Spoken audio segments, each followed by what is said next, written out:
I stood there in my white dress watching my husband kiss my best friend at the altar that was supposed to be mine. My name is Maria and I am 28 years old. Today was supposed to be the happiest day of my life. Instead, it became the day I learned what real betrayal feels like. The day I learned that people you trust most can break your heart in ways you never imagined possible. Let me tell you how it all started. 3 months ago I was planning my dream wedding. Everything was perfect. The church was booked. The flowers were ordered. My dress was hanging in my closet like a beautiful white cloud waiting for its moment to shine. I had dreamed of this day since I was a little girl playing with dolls and pretending to be a bride. My fiance David was everything I thought I wanted in a man. He was tall and handsome with dark hair and blue eyes that made me weak in the knees. He had a good job at the bank and made enough money for us to live comfortably. He was charming and funny, and all my friends said I was lucky to have him. My best friend Jessica was going to be my chief bridesmaid. We had been friends since high school. We shared everything together. Our secrets, our dreams, our fears. When I got engaged, she was the first person I called. She screamed with joy and said she was so happy for me. He helped me pick out my dress. He helped me choose the flowers. He was there for every single decision. I trusted her completely. I trusted David completely. I was so stupid. The first sign something was wrong came 2 weeks before the wedding. I noticed David acting strange. He would get text messages and step outside to answer them. He would close his laptop quickly when I walked into the room. When I asked him about it, he said it was just work stress. He said planning a wedding was making him nervous, but that was normal for men. I believed him because I loved him and I wanted to believe him. Jessica was acting strange too. She would cancel our wedding planning meetings at the last minute. She would seem distracted when we talked. When I asked her what was wrong, she said she was having problems at work. She said she was worried about being a good bridesmaid for me. I believed her too because she was my best friend and I trusted her with my life. The second sign came 1 week before the wedding. I went to surprise David at his office with lunch. His secretary said he had left early for a meeting. I called him, but his phone went straight to voicemail. I decided to go to his apartment to wait for him. When I got there, I saw Jessica's car parked outside. My heart started beating fast, but I told myself there had to be a good explanation. Maybe they were planning a surprise for me. Maybe they were working on something special for the wedding. I used my key to go inside. The apartment was quiet. I called out, but nobody answered. I walked toward the bedroom and I could hear voices. Soft voices. Whispers. I should have walked away right then. I should have left and confronted them later. But something made me keep walking. Something made me push open the bedroom door. What I saw broke my heart into a million pieces. David and Jessica were in bed together. They were holding each other and talking quietly. They looked comfortable, like this was not the first time. They looked like they belonged together. I stood there for what felt like forever but was probably only seconds. Neither of them saw me. I backed away slowly and left the apartment without making a sound. I drove home in a daze. I could not think. I could not breathe. I could not believe what I had just seen. When I got home, I sat on my couch and stared at the wall. My wedding dress was hanging on the door of my bedroom closet. The invitations were stacked on my kitchen table, ready to be mailed. My whole life was planned around marrying David in 1 week. But David was in love with my best friend. I should have confronted them right away. I should have called off the wedding immediately. But I was in shock. I kept thinking maybe I had imagined it. Maybe there was some explanation. Maybe it was not what it looked like. I decided to wait and see what would happen. David came to my house that evening acting completely normal. He kissed me hello and asked about my day. He talked about the wedding like nothing had changed. He was so good at pretending that I almost convinced myself I had made a mistake. But when he went to the bathroom, I saw a text message come through on his phone. It was from Jessica. It said, "I cannot wait until this is over and we can be together properly." That was when I knew for sure that my whole life was a lie. I spent the next week in a strange state of calm. I continued with all the wedding preparations. I smiled and acted excited. I pretended everything was perfect. But inside I was planning. I had access to David's bank account. He had given me his password months ago when we started planning our life together. He said couples should share everything, including money. I had never used it because I had my own money and I did not need his. But now I was going to use it. I started moving money from his accounts to a new account I opened at a different bank. Not all of it.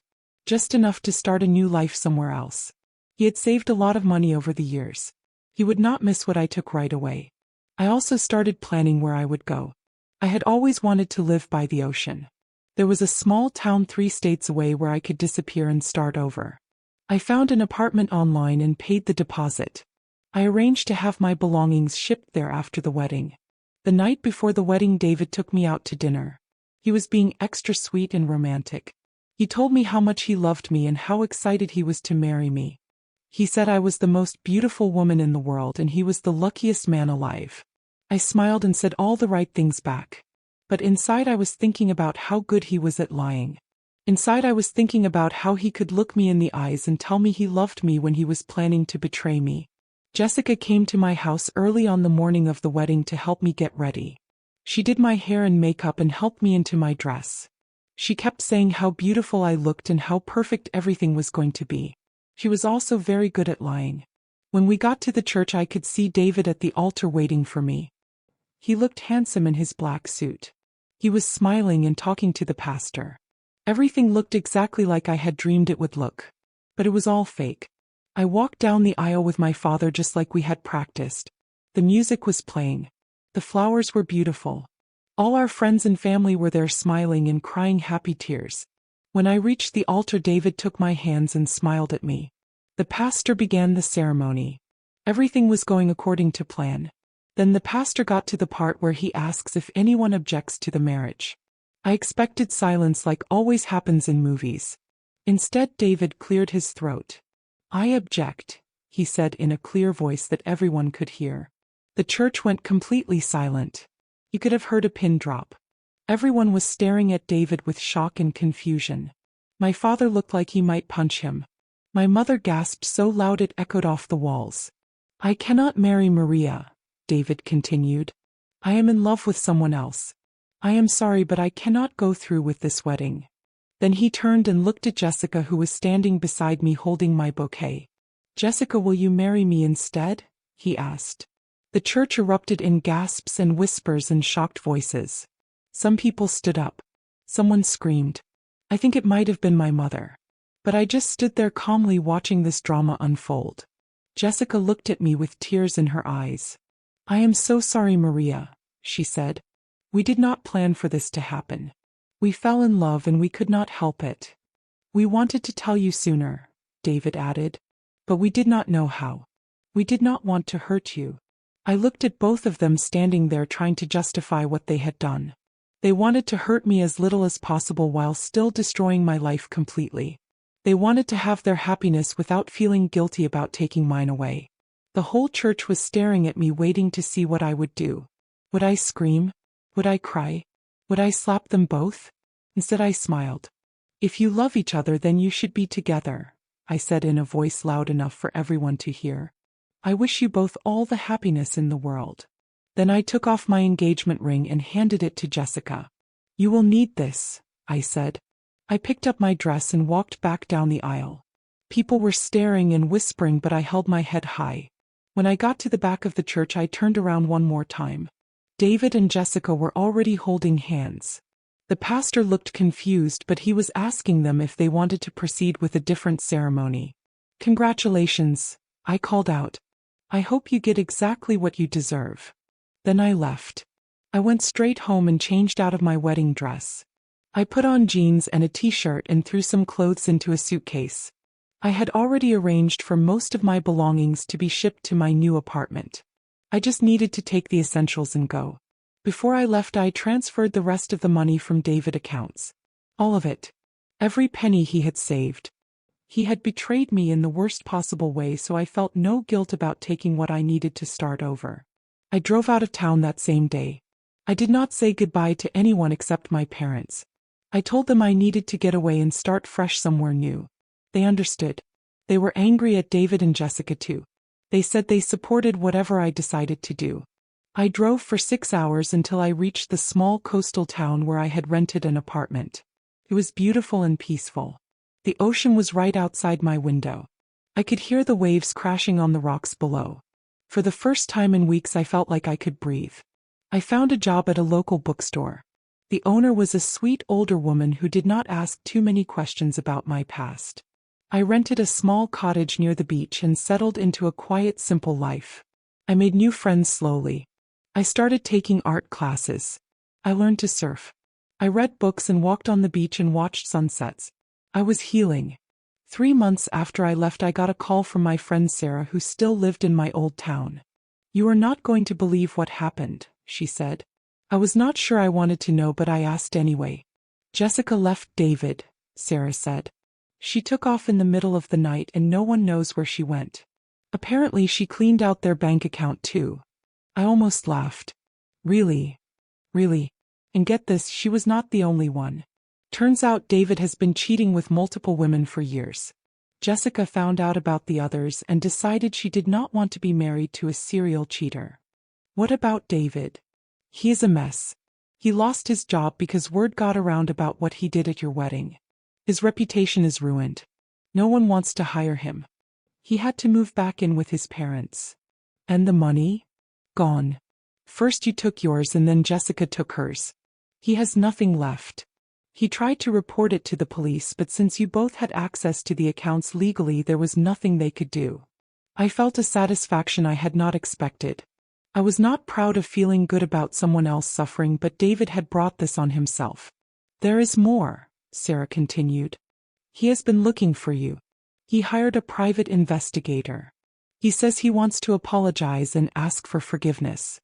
He says he realizes now that you were the best thing that ever happened to him. I hope he never finds me." "He will not. I heard the investigator gave up after a month. You covered your tracks too well." Sarah also told me that Jessica had become something of a pariah in our old town. People looked at her like she was untrustworthy. She had lost most of her friends. Her family was embarrassed by what she had done. That was probably why she had run away. "Everyone says you handled the whole thing with such grace," Sarah said. "People respect you for how you reacted. They think you are amazing." After we hung up, I sat on my porch looking out at the ocean. The sun was setting and the sky was painted in beautiful shades of orange and pink. I thought about David and Jessica and the mess they had made of their lives. I thought about the wedding day that had started as my worst nightmare and ended up being my liberation. If David had not betrayed me, I would have married him. I would have spent my life with a man who was a liar and a cheater. I would have trusted Jessica and never known she was the kind of person who could betray her best friend. Instead, I was free. I was living in a beautiful place. I had a new life and new friends.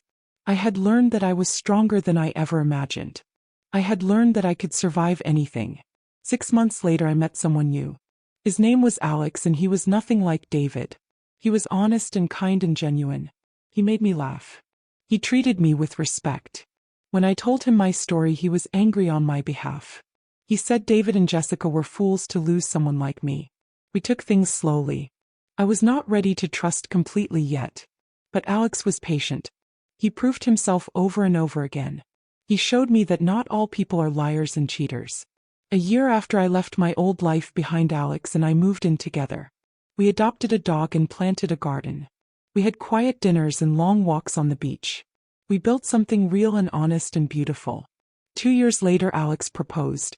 This time when someone asked me to marry them, it was because they actually loved me and wanted to spend their life with me. Our wedding was small and simple. Just close friends and family on the beach at sunset.